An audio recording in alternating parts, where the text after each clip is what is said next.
दोस्तों अभी हाल ही में मैंने एक वीडियो बनाई थी सैमसंग S24 FE की। अब ये फोन 60,000 का नहीं, काफी कम में मिल जाता है। 35,000 तक ये फोन मिला है और आने वाले टाइम में भी इसी प्राइस के आसपास ही मिलेगा। और इसी प्राइस में ना ये ओप्पो का Reno 13 भी मिलता है, 40,000 के अंदर ही मिल जाता है, मतलब ऑफर्स का 35 के आसपास भी मिल जाता है ये फोन। अब क्योंकि दोनों स्मार्टफोन्स ना सिमिलर प्राइस पे मिल रहे हैं तो कंफ्यूजन तो बनती है ना कि कौन सा फोन लिया जाए। तो ये कंफ्यूजन ना आपकी आज क्लियर हो जाएगी। डिटेल में कंपैरिजन करते हैं दोनों स्मार्टफोन्स का। आज के टाइम पे बैटरी, हीटिंग सब कुछ टेस्ट किया हुआ है, गेमिंग, कैमरा बहुत अच्छे से टेस्ट किया हुआ है और सब कुछ आपको 1 बाय 1 जानने को मिलेगा। मेरा नाम है नमन, आप देख रहे हैं एंड्रॉइड। और वीडियो अच्छा लगे ना तो सब्सक्राइब कर देना आप प्लीज। और यहाँ पे हम दोनों फोन्स के ना फीचर्स के साथ में प्रोज एंड कॉन्स भी जानेंगे। समस्याएं यदि ओप्पो में है तो सैमसंग में भी हैं। जैसे ओप्पो का जो बॉक्स आता है वो यूजर फ्रेंडली है, सैमसंग वाला है एनवायरमेंट फ्रेंडली। ओप्पो में अडेप्टर के साथ में आपको बैक केस भी मिल जाता है, सैमसंग में बस एक टाइप सी केबल मिलती है फोन के अलावा। तो भाई यहाँ पे तो मेरे हिसाब से ओप्पो बढ़िया है। इतना ही नहीं, ओप्पो का जो डिजाइन है ना ये भी सैमसंग के कंपैरिजन में थोड़ा बेटर या फिर प्रैक्टिकल लगा मुझे।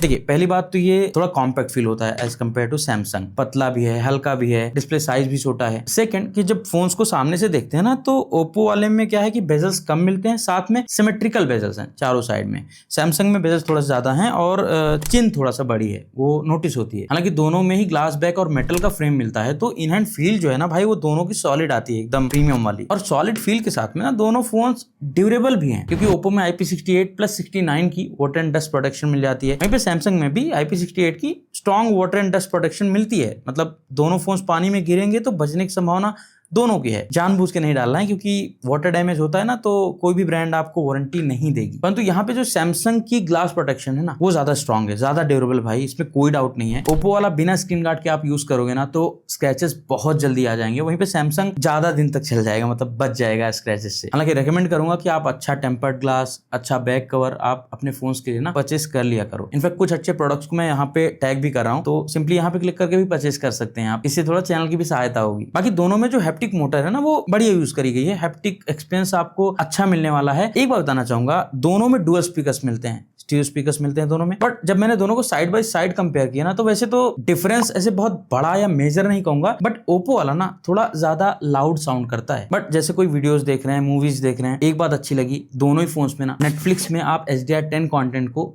देख सकते हैं, वहां पे कोई दिक्कत नहीं है। YouTube में 4K 60fps HDR तक का सपोर्ट दोनों डिस्प्ले करती हैं, बट Oppo वाले में 4K 60fps HDR वीडियोस ना थोड़ा लैग करती हैं कभी-कभी। बाकी Samsung में 6.7 इंचेस की एक dynamic AMOLED 2x display panel मिलता है, फुल HD प्लस रेजोल्यूशन है, 120 हर्ट्ज का रिफ्रेश रेट है, 1900 निट्स की पीक ब्राइटनेस है। वहीं पे Oppo में थोड़ा सा छोटी 6.59 इंचेस की डिस्प्ले मिल जाती है, ये भी AMOLED डिस्प्ले है, 120 हर्ट्ज का रिफ्रेश रेट है, बट इसकी जो पीक ब्राइटनेस है ना वो 1200 निट्स की है। तो चलो पीक ब्राइटनेस बहुत ज्यादा मैटर नहीं करती, आपको देखनी है HBM brightness, high brightness mode पे फोन्स कितना ज्यादा ब्राइट हो सकते हैं। लाइक आउटडोर्स में जब डायरेक्ट सनलाइट में जाते हैं तो वहां पे फोन्स कितना ब्राइट हो सकते हैं, उस कंडीशन में कह सकता हूं सैमसंग ज्यादा ब्राइट फील होता है। बाकी दोनों में कंटेंट देख रहा था तो एक चीज नोटिस करी, ओप्पो वाले में ना थोड़ा सा पंची कलर्स आते हैं, बाय डिफॉल्ट थोड़ा पंची कलर शो करता है, और सैमसंग में कलर्स थोड़ा सा नेचुरल साइड रहते हैं। बट ओप्पो ने हाई फ्रीक्वेंसी PWM डिमिंग दी है, तो जैसे लो ब्राइटनेस में आप फोन को यूज करते हैं ना ज्यादा टाइम के लिए, तो आई फटीग होने के चांसेस थोड़ा कम रहेंगे ओप्पो के साथ में। अच्छा, परफॉर्मेंस और कैमरा पे आने से पहले ना दोनों के सॉफ्टवेयर को थोड़ा समझ लेते हैं। अब ये वाला पॉइंट ना एक डिसाइडिंग फैक्टर हो सकता है।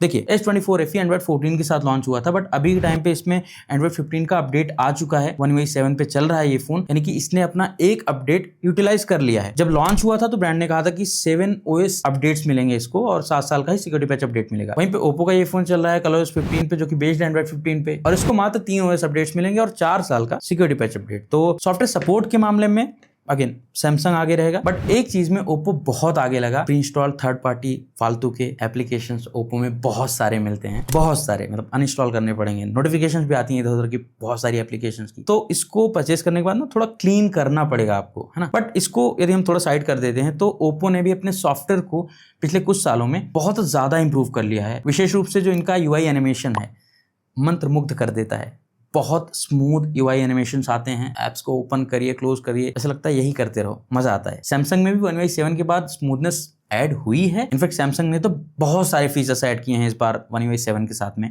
फीचर्स की लिस्ट देखनी है तो एक वीडियो मैंने पहले ही बनाया था, उसको चेक कर सकते हैं, लिंक उसका डिस्क्रिप्शन में दे दूंगा या यहाँ कार्ड्स में आपको मिल जाएगा। साथ ही यदि हम कस्टमाइजेशन की बात करते हैं तो यहाँ पे भी दोनों फोन्स एक दूसरे को चुनौती प्रस्तुत करते हैं। कस्टमाइजेशन के बहुत सारे विकल्प मिल जाते हैं आपको यूआई में, कोर यूआई में। बट सैमसंग थोड़ा सा आगे कहां पे निकलता है, इसमें गुड लॉक का सपोर्ट मिल जाता है। तो गुड लॉक का यूज करके आप असीमित कस्टमाइजेशन कर सकते हैं अपने फोन के साथ में, बहुत सारे बदलाव कर सकते हैं। साथ ही मोड्स एंड रूटीन्स जैसे बहुत यूजफुल, बहुत ही प्रैक्टिकल फीचर्स मिलते हैं। मोड्स एंड रूटीन्स के ऊपर तो मैंने कुछ वीडियोस भी बनाई हुई हैं, तो उनको भी आप चेक कर सकते हैं। उनको चेक करेंगे ना तो आपको अपना सैमसंग फोन और अच्छे से चलाना भी आ जाएगा। सारी वीडियोस का लिंक आपको डिस्क्रिप्शन में मिल जाएगा, तो उन वीडियोस को भी अवश्य चेक करिए इस वीडियो को देखने के पश्चात।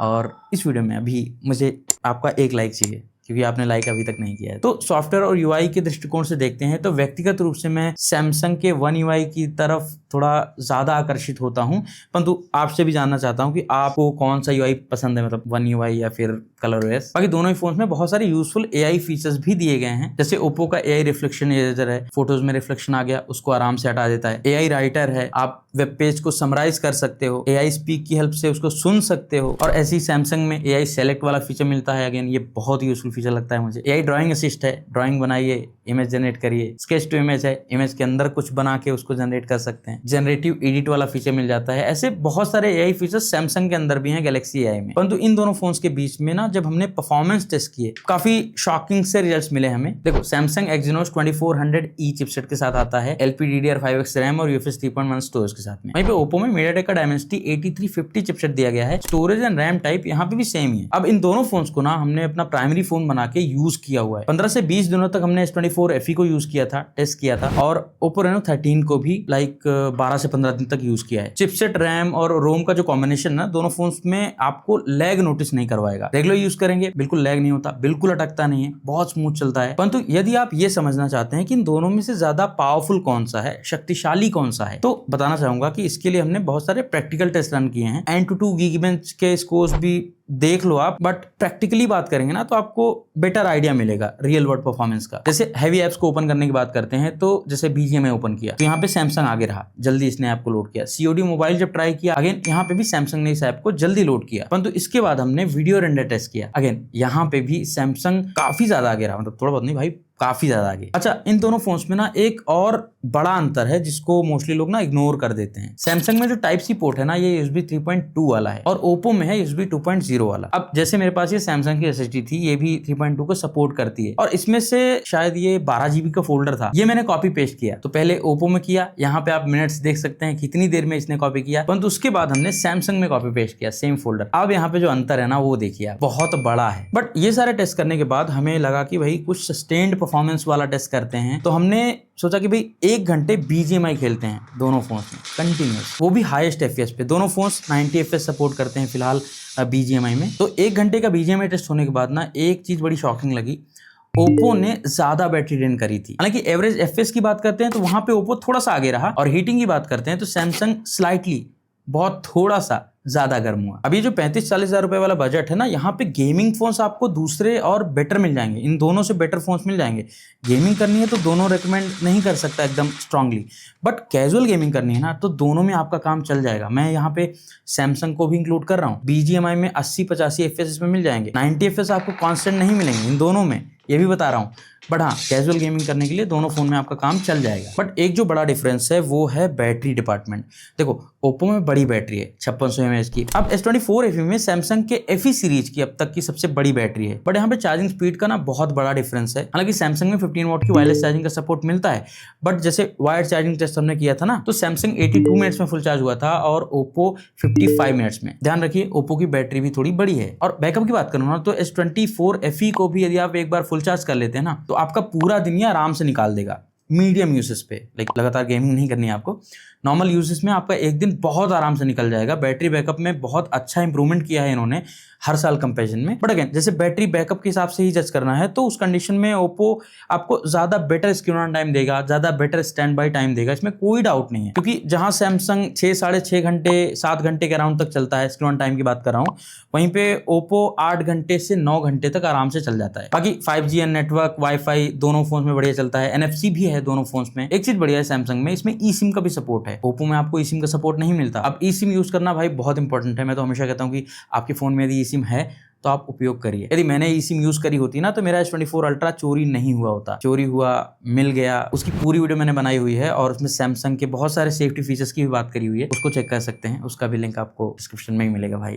तो अभी फाइनली बात करेंगे दोनों फोन्स के कैमरा की। यहाँ पे जो पलड़ा है वो स्टार्टिंग से ही सैमसंग की तरफ भारी है। 50 मेगापिक्सल का मेन कैमरा है विद OIS, 12 मेगापिक्सल का अल्ट्रा वाइड है, 8 मेगापिक्सल का एक 3x टेलीफोटो कैमरा है, पेरिस्कोप नहीं है, नॉर्मल वाला है बट है, और फ्रंट कैमरा है 10 मेगापिक्सल का। ओप्पो में जो मेन कैमरा है वो तो है 50 मेगापिक्सल का विद OIS, कोई दिक्कत नहीं है। अल्ट्रा वाइड 8 मेगापिक्सल का है, एक डेप्थ सेंसर है फालतू का। फ्रंट कैमरा इसमें 50 मेगापिक्सल का है। अगर दोनों के कैमरा को मैं ओवरऑल देखता हूँ ना, पूरे कैमरा कंपैरिजन में सिर्फ इसके फ्रंट कैमरा ने ही सैमसंग S24 FE के फ्रंट कैमरा को थोड़ा टक्कर दी, थोड़ा चुनौती दी, वो भी फोटोज के मामले में। वीडियोज के मामले में अगेन मुझे सैमसंग ही बेटर लगा। अब ये वीडियो मैं दोनों में फ्रंट कैमरा से शूट कर रहा हूँ, 4K 60 FPS में वॉक कर रहा हूँ।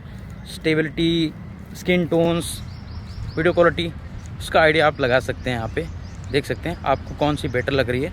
देखो अच्छी बात यह है कि दोनों ही फोन्स में आप मेन, रियर और फ्रंट कैमरा से 4K 60 FPS में वीडियोस रिकॉर्ड कर सकते हो। ये मैं आपको रियर कैमरा की वीडियो दिखा रहा हूँ, मैं चल रहा हूँ, और सैमसंग की वीडियो ना ज़्यादा स्टेबल है, दिख रहा होगा आपको। Even Samsung ultra wide camera से भी 4K 30 FPS में यूजेबल अल्ट्रा वाइड वीडियोस भी रिकॉर्ड कर सकता है, और ओप्पो के अल्ट्रा वाइड से बेटर फोटोज भी कैप्चर करता है, इसमें कोई डाउट नहीं है। कलर्स हो चाहे डिटेल्स हो, सब कुछ अच्छा रहता है। और ओप्पो में मोस्ट ऑफ द टाइम्स मैंने एक चीज नोटिस करी कि ये आपके फेस को, ओवरऑल सीन को ना एकदम ब्राइट करने पे लग जाता है। मतलब पता नहीं क्यों इतना ज्यादा ब्राइट करने लगता है कि फोटो एकदम अननेचुरल हो जाती है। ऐसी बहुत सारी फोटोज कैप्चर करी जहां पे ओप्पो ने बैकग्राउंड अच्छे से मैनेज किया बट फेस को उतने अच्छे से नहीं मैनेज कर पा रहा है। हल्की सी भी लाइट पड़ती है ना तो ये पूरे सब्जेक्ट को एकदम से ओवर एक्सपोज कर देता है। और पोर्ट्रेट फोटोज में भी सैमसंग भाई क्लियरली आ गया है। 3x टेलीफोटो कैमरा जो है इसका डे लाइट में बहुत अच्छी फोटोज कैप्चर कर लेता है। मतलब स्किन टोन्स एंड डिटेल्स भी ठीक ठाक है। 8 मेगापिक्सल का है बट डिटेल्स ठीक मिल जाती है। इवन लो लाइट में भी थोड़ा स्टेबल रख के फोटोज क्लिक करेंगे ना तो आपको अच्छे रिजल्ट्स मिल जाएंगे। अब ओप्पो वाला ना लो लाइटिंग कंडीशंस में बैकग्राउंड एक्सपोजर को बेटर मैनेज कर रहा है,